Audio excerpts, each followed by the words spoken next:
19 years later, the man at the door. 27 hours before she decided to die, Nora sat on her dilapidated sofa, scrolling through other people's happy lives, waiting for something to happen. And then, out of nowhere, something actually did. Someone, for whatever peculiar reason, rang her doorbell. She wondered for a moment if she shouldn't get the door at all. She was, after all, already in her night clothes, even though it was only 9 p.m. She felt self-conscious about her oversized Eco-Warrior t-shirt and her tartan pajama bottoms. She put on her slippers to be slightly more civilized and discovered that the person at the door was a man, and when she recognized.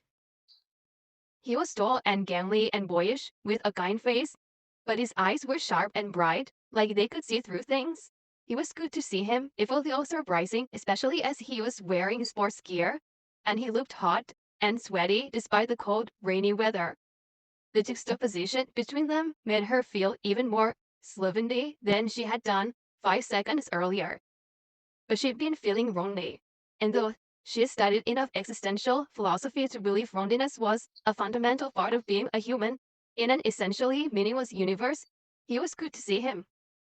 Ash, she said, smiling. It's Ash, isn't it? Yes, it is. What are you doing here? It's good to see you. A few weeks ago, she'd been sat playing her electric piano, and he'd run down Bancroft Avenue and had seen her in the window here at 33A and given her a little wave.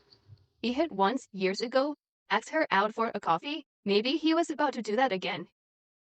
It's good to see you too, he said, but his tense forehead didn't show it. When she'd spoken to him in the shop, he'd always sounded breezy, but now his voice contained something heavy. He scratched his brow, made another sound but didn't quite manage a full word. You running? A pointless question. He was clearly out for a run, but he seemed relieved, momentarily, to have something trivial to say. Yeah, I'm doing the Bedford half. It's this Sunday. Oh, right, great. I was thinking of doing a half marathon, and then I remembered I hate running. It had sounded funnier in her head than it did as actually words being vocalized out of her mouth. She didn't even hate running, but still, she was perturbed to see the seriousness of his expression. The silence went beyond awkward into something else. You told me you had a cat, he said eventually. Yes, I have a cat. I remembered his name Voltaire, a ginger tabby. Yeah, I got him what? He finds Voltaire a bit pretentious. It turns out he's not massively into 18th century French philosophy and literature. He's quite down to earth, for a cat. Ash looks down at her slippers. I'm afraid I think he's dead. What? He's lying very still by the side of the road. I saw the name on the collar. I think a car might have hit him. I'm sorry, Nora. She was so scared of her sudden switch in emotions right then that she kept smiling, as if the smile could keep her in the world she had to spin in. The one where Foth was alive and where this man she'd sold guitar, songbooks, to had rung her doorbell for another reason. Ash, she remembered, was a surgeon, not a veterinary one. A general human one.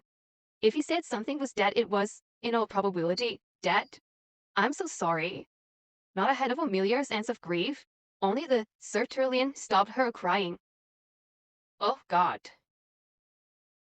She stepped out onto the wet, cracked paving slabs of Bancroft Avenue, hardly breathing, and saw the poor ginger-furred creature lying on the rain-glossed tarmac beside the curb.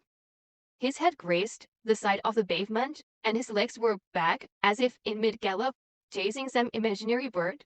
Oh, words, oh no, oh God. She knew she should be experiencing pity and despair for her failing friend, and but she had to acknowledge something else. As she stared at Voltaire's still and peaceful expression, that total absence of pain, there was an inescapable feeling brewing in the darkness, envy,